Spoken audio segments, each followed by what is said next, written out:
मोहऱ्याचं होय. छान फुललं की. काय काय होतं या मोहऱ्याचं? तेल होतं याचं. सरसो का तेल.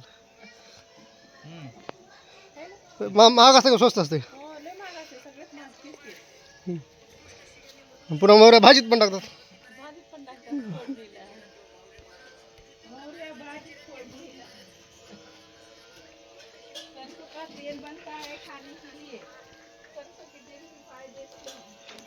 काय काय फायदे सरसो की तेल के?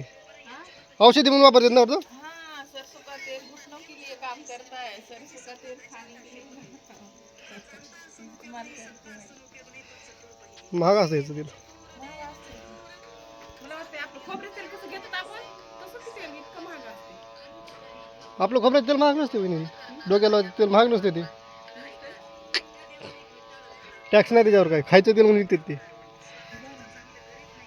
त्याच्या कुठं लिहिलं का तुमच्या डोक्याचं तेल म्हणून?